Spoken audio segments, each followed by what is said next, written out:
are wondering what happened to our vote last night in the House to pass the committee to ban geoengineering and weather modification in the state of Missouri, that vote was canceled indefinitely. I'll tell you right now, I'm very angry, upset, embarrassed, and frustrated. I'll be on the Robb Carter Show this Thursday at 11 a.m. Central Standard Time, and I will be giving you the details about what happened to this year's legislation that has left Missourians unprotected, and I will name names. And so just letting you know that.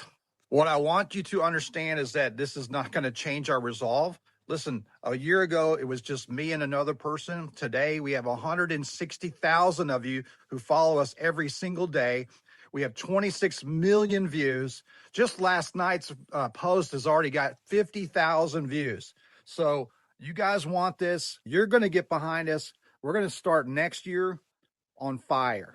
I will say that the Senate is supposed to be voting on our bill in the Senate on Thursday. However, it's been slow walked since February, and now we have about 3 weeks left in the session. So not too happy about that either. So again, next year, you think we got a lot of people behind us this year?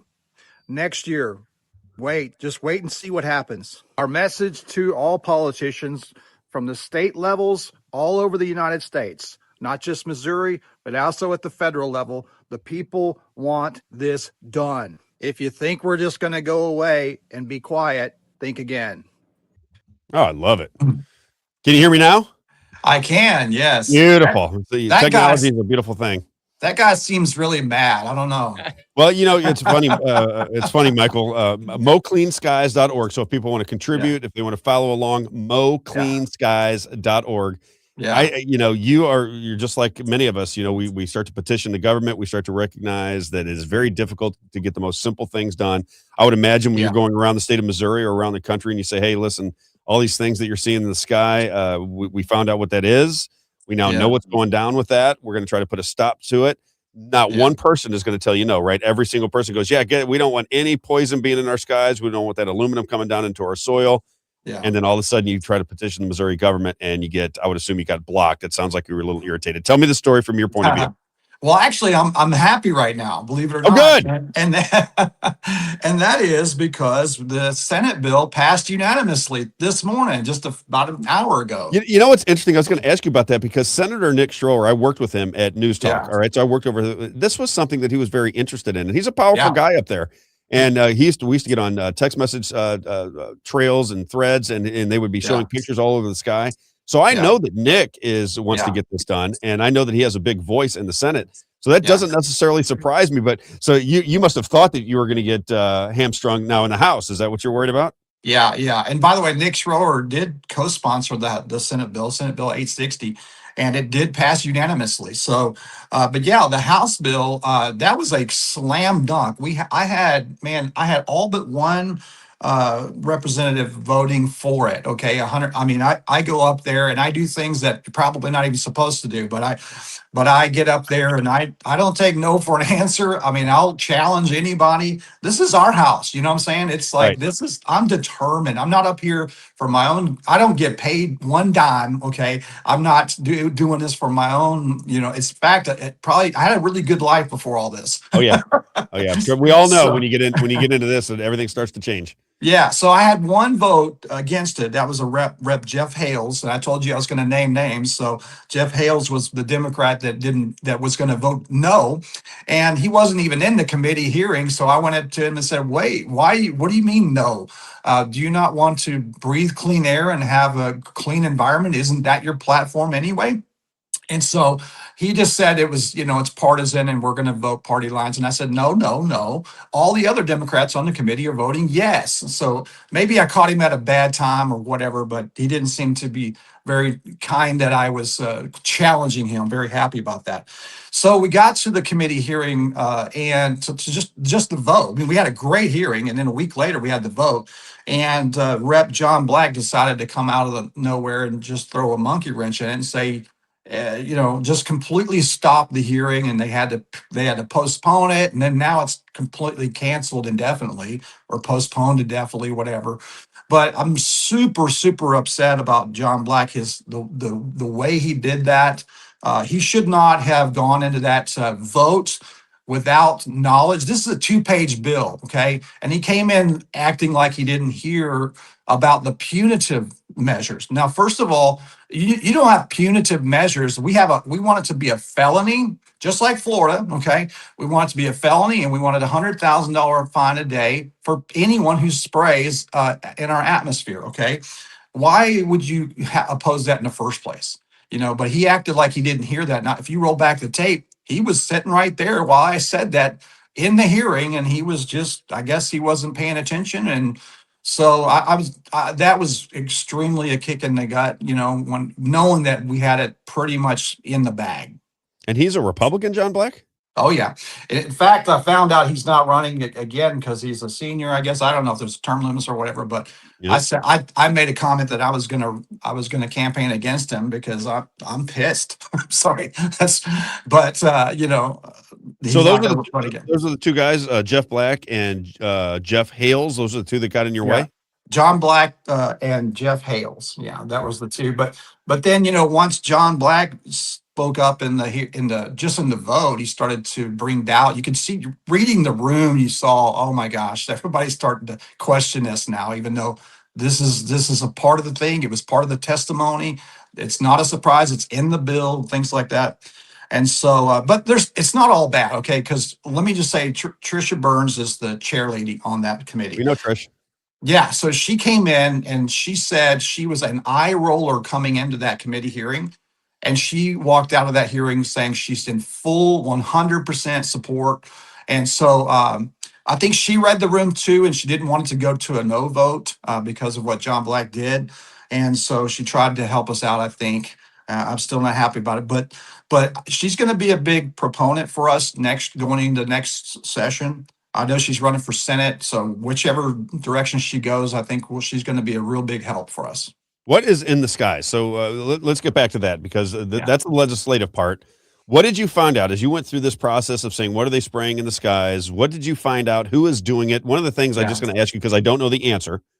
I keep thinking that what happens in the Missouri government is always tied to the federal government. I don't know what's being sprayed in the skies, but if it's a federal government program and you get half your budget from the federal government, it would seem to me that you can't do some of the things that would be common sense because the federal government is now running the show and you can't push back against the federal government. That might be why if you say there's going to be penalties, you're like, wait a minute, this is a federal government program. That's what I started to think when I heard that this was getting pushed down, because there's just no way that either Democrats or Republicans would say they want these things to be sprayed into our skies. It just made me think this might be a federal government program.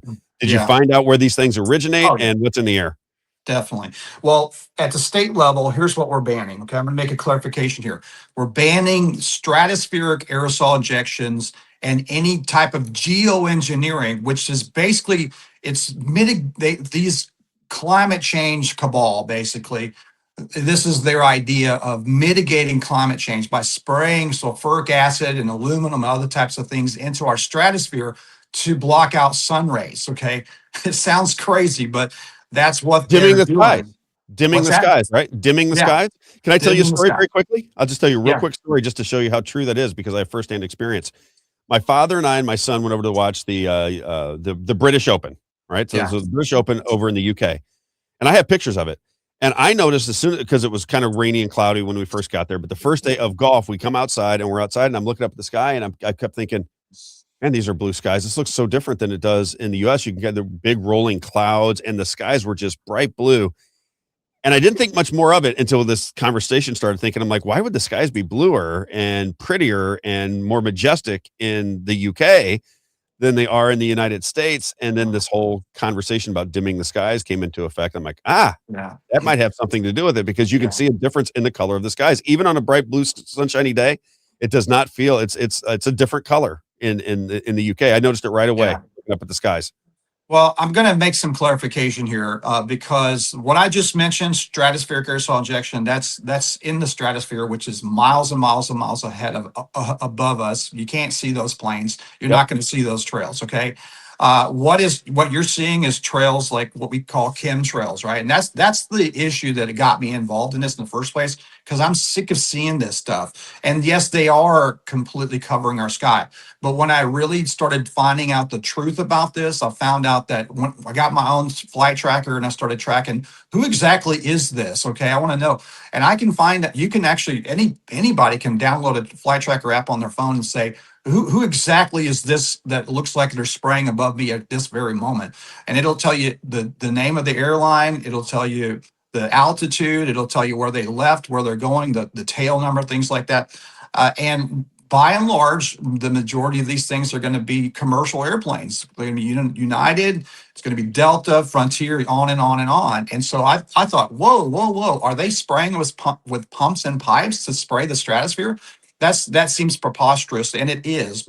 The thing is, this is an issue that the EPA knows about, and they're using this thing to cover our skies for climate change mitigation too. So don't get me wrong, but this stuff is coming out of their emissions, out of their fuels that are laced with these things, in particular sulfur dioxide, which turns into sulfuric acid, which is what the globalists want to spray in the stratosphere. Okay, so this stuff, when planes, okay, when these planes fly through ice supersaturated regions in the sky, and that's basically a pockets of humidity, which happens a lot. Okay, they go through these really cold and wet territories in the sky.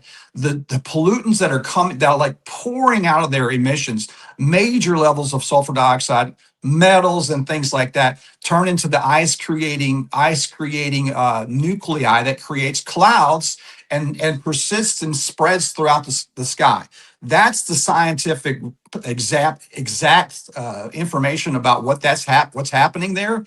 And but if you go to the EPA and you go to the FAA, they actually have climate change departments as well, and they've been using that for to cover our skies for geoengineering as well. So, but we just have to understand exactly what we're dealing with. So that's a federal government issue. And so here's what's happening. At the state level, we're stopping stratospheric aerosol injection. We're saying we do not want you to intentionally spray this stuff in our stratosphere. And there are private companies that are doing this too, not just government. And also, we don't want weather modification. We don't want cloud seeding companies to come in and try to create rain by spraying toxic silver iodide into the clouds. Okay, so that's what we're stopping at the state level. But if you go to Florida, you're in Florida, right, Rob? You guys have you've already banned geoengineering weather modification there in Florida, but yet the trails are still there every single day.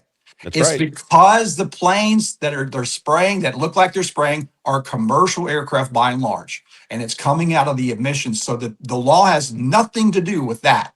So what we have to do is go to the EPA and the FAA and demand that they already know this is happening. They're happy that the public thinks that what they're seeing is nefarious undercover pilots that are literally spraying them out of their nozzles like stratospheric aerosol injections, but it's not. So we're going to say, hey, EPA, Lee Zeldin, you know this is happening. You have the Clean Air Act gave permission to the aviation industry to pollute our skies with toxins because this Clean Air Act focused just on carbon and did not address anything other than carbon, right? Because that's the whole climate change thing, narrative. Right. So that's changing with Lee Zeldin. So what we're doing is we're gonna come out with a major push, me and a lot of other groups across the country, and we're going to demand that they clean this up. And there's ways for aircraft to avoid ice supersaturated regions, to not create a cloud. Okay, that's technology is happening. American Airlines is already has that in motion. They have partnered with Google AI where they avoid ice supersaturated regions, and they have reduced the number of contrails or chemtrails by a substantial amount. And so one thing I noticed is that I almost never see an American airline doing that. So because they've already implemented that procedure. But again, lastly, the most important thing is we have to make sure that these airlines are not spraying poisons onto our planet, okay? Regardless of whether they look like, whether we see them or not. What are the private companies that are doing it? You said the private companies do it as well. Why would they do it? Are these people that are part of the agricultural community where they want rain on farms? So again, we got two different things. stratospheric aerosol injections, that's the globalists that want to lower the temperature to mitigate climate change. There's actually companies like Make Sunsets that are doing that now. They use balloons actually. And then there's another company called Stardust Solutions that's actually started this month spraying our stratosphere. They have a fleet of planes. That's an Israeli American company. They have a fleet of planes that are designed to spray sulfuric acid and aluminum and things like that into our stratosphere. You can look it up, StardustSolutions.com. Okay. They don't give a lot of details there, but you can look up other sources to find out how, this different, reports on this saying how reckless this is and how we have to stop these companies from doing this. So this is a for-profit company. Lee Zeldin came out recently and said, geoengineering is real and it's been funded by the government. That's right. He confirmed it. Yep, there you go. And so on the cloud seeding part, that's the companies that like Rainmaker who come out, and they've actually called all of our legislators, by the way, and they'll be fighting us harder next year, I'm sure. But they're the ones that spray silver iodide in clouds to make them rain. And that's silver iodide is poisonous. If you look on the on the bag, it says do not release into the environment, toxic to all aquatic life. And so they say, oh, it's just a little bit. Well, I don't want you to spray cotton candy just a little bit over my head without my permission. Right. So I don't want anything sprayed in our stratosphere. I want them clean. I want clean skies so our people are healthy. Oh, I lost you again. You can't hear you again. I lose you? Isaiah? All right, I'm going to have to back out and come back in. Okay. Wonder what's happening there, Isaiah. Any sense of that? No, very odd, isn't it? Probably on his system. On our end. Yeah, I would assume it's on his system somewhere.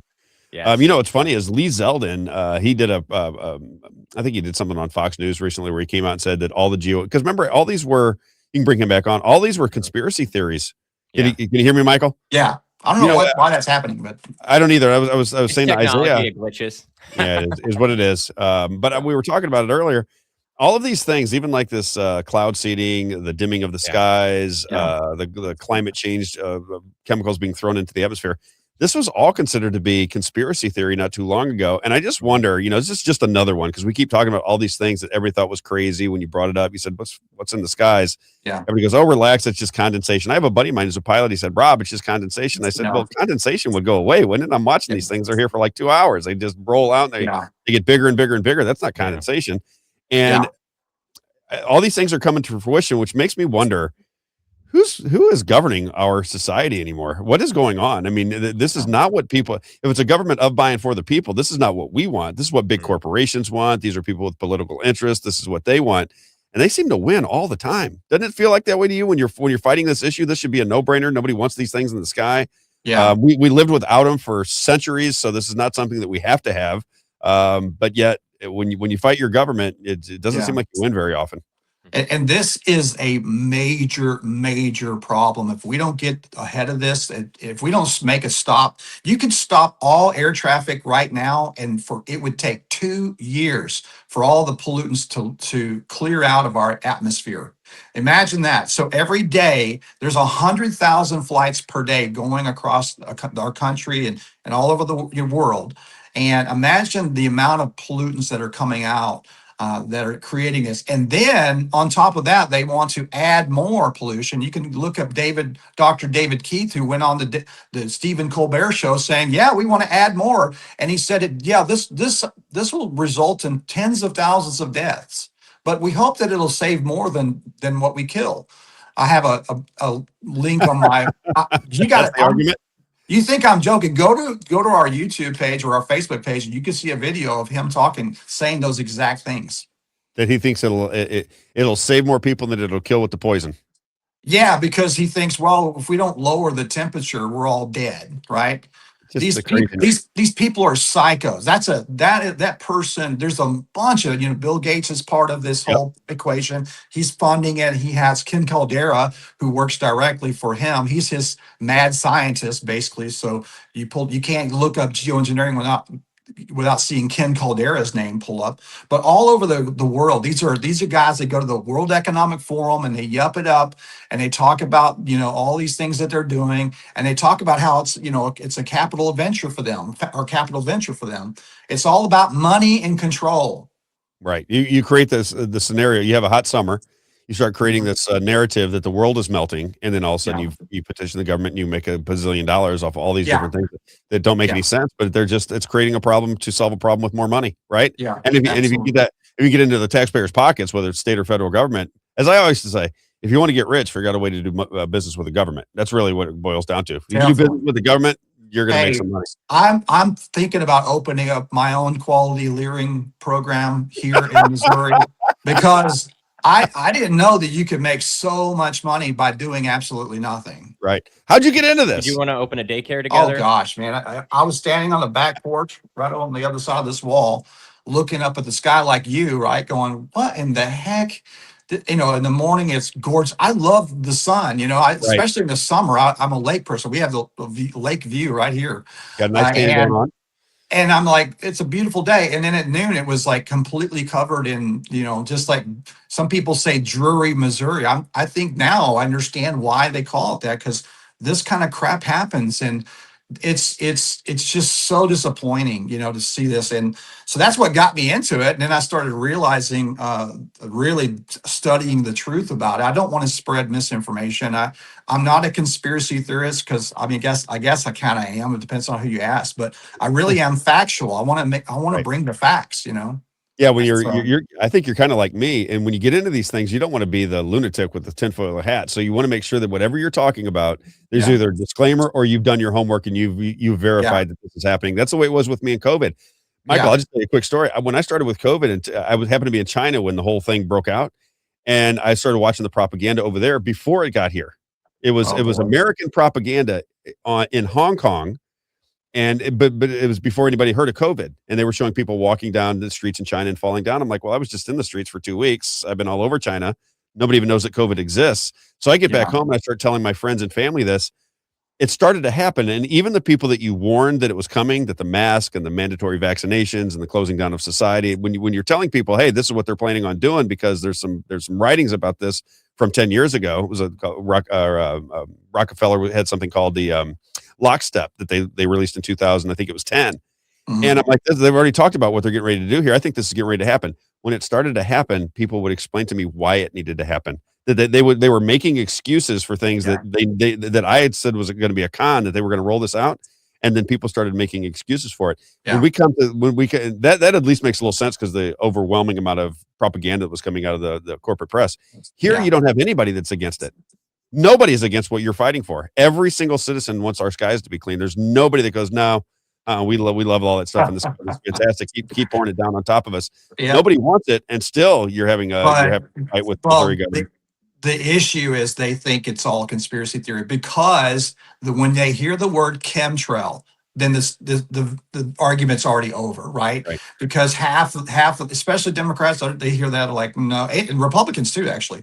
They like, no, you're nuts. In fact, the Speaker of the House, when we really pushed him to get this thing in motion, and he would smile and go, this is going to be fun. He kept saying that. And we're like, what do you mean by that? But let's just get it going. Let's do it, And I think there's just all of this, like, it's fake. It's just conspiracy theory. You're making it up. But when I bring in like Trisha Burns, when I come in and I tell the truth and I actually talk about, hey, we're not talking about chemtrails here at the state. You can't stop chemtrails here at the state level, okay? Those are coming out of commercial aviation. And let me just tell you, I take a bunch of heat from people by saying this, because the conspiracy theorists that wear the hats and they think that the world's flat. We got that guy coming on May 13th, by the way. They come after me so hard. Flat Earth Dave is coming on May 13th. Flat Earth Dave. People want this guy to come on the show and hear what he has to say. Go ahead. I'm sorry. Okay. No, I have to block people constantly on social media, because I just don't put up with it. They start calling me names and all kinds of stuff. It's like, block, I block about 10 or about a dozen people a week. Yeah. And, but then I gain a whole bunch more. We have, millions of people that follow what we're doing. And so, well, we have millions of views, and we have 160,000 followers right now, Good and for that's you. just in 1 year, So I was going to ask you, we're going to do some fundraisers. We're on the same page with what you're trying to do. We're trying to have a bottoms up, grounds up conversation with our government about things that are no brainers. There are certain things that people argue about all the time, but there are certain things like video in the Senate, the process of picking the leader, single subject bills, or clean skies, these kinds of things. There's certain things that everybody wants. It's not a Democrat or Republican issue. And I would love to have you come to one of our organizational meetings and tell people firsthand what you've learned so that they understand it, because I have more. It's something that I didn't understand, Mr. Hogan. The chemtrails in the sky and the geoengineering. I was probably like everybody else going, come on, they're not pouring poison on us. As I started to understand government, I'm like, oh, they might be pouring poison on us. But I would love for you to come to one of our events. Are you in the St. Louis, St. Charles area? Where are you from? No, I'm actually down in Branson area. Oh, even better. Yeah. I would love to have you in for one of our events. I think you're making a name for yourself. I'm starting to see your name pop up. People in my circles are recognizing who you are. I'd love to do a fundraiser where we kind of join hands together. I think if we can get enough awareness of the things that are going on, the better chance we're going to have of getting things accomplished. So I'll invite you informally here, but I'll get in touch with you and maybe we'll put a program together. I accept that invitation wholeheartedly. Absolutely. Excellent. Mike, all right. I got a question go ahead. for you, Mike. That's it. Now, go to mocleanskies.org and find out how you can support this, or you can help us. I mean, this is a group effort. I'll tell you what, whenever we ask the folks to make calls to these legislators, they do it. I mean, there's a lot of people that do it. A lot of them, yourself as well. We have a lot of common people that we know. Yes. And man, like the people you had on earlier, that I've had lunch with them many times and been up. Every time I go up there, I run into them. So see, I love it. I love the people that go in and they put they get some skin in the game, right? Yeah. They're down there, they're pushing, they're fighting. And even though it feels like you can't get things done in Missouri politics, you sure can learn a lot. You can learn a lot by what's going on there. You can share that information. I continue to say, and I don't know if you've heard me say this before, I really believe it's just the pressure. They get pressure from the lobbyists, they get pressure from leadership. If the people outweigh the pressure they're getting from those two organizations, the big lobby money and the leadership within the parties, if the people overwhelm them with pressure, then all of a sudden you're going to see them change their opinion. But until then, I don't think it's going to change. I think that's the system, and they'll recite the system to you all day long. So you have to push that system in a direction that satisfies voters, citizens, we the people, that kind of thing. So one of our bill sponsor in the House, one of them said, "Hey, you know what? Don't hold your head down, man. We look how far we got. We got all the way to committee." I'm like, that ain't enough. I'm like, no. We had this in the bag, and we're going for the win. I'm not satisfied with that. So I'm not going to ring my bell and say, hey, that's a victory. That's good. I mean, we're going to, I tell you what, the people are behind this. Oh yeah. And they are getting the pressure. They're putting the pressure on these politicians. And I think if we just have the conversation like we did in that committee hearing, where they hear the truth from me and they go, okay, oh, wow, you mean that makes a lot of sense. They're gonna understand what we need to do in Missouri and what we can't do in Missouri and what we have to do go to the federal government to do. So amen. All right. Well, I'll be in touch with you. I think you're doing a great job, man. I really appreciate you popped on the scene. Maybe in my world, maybe 6 months ago, and you've made a lot of progress very quickly. So I give you a lot of credit for putting the hard work in. Michael Hogan, Missouri, mocleanskies.org, mocleanskies.org. Give them a donation, follow their website, follow them on Facebook, and we'll stay in touch with you. I'll be in touch soon. Awesome. Thank you so much. You got it, my man. Have a great day. All right. Well, there's a lot of Missouri politics today.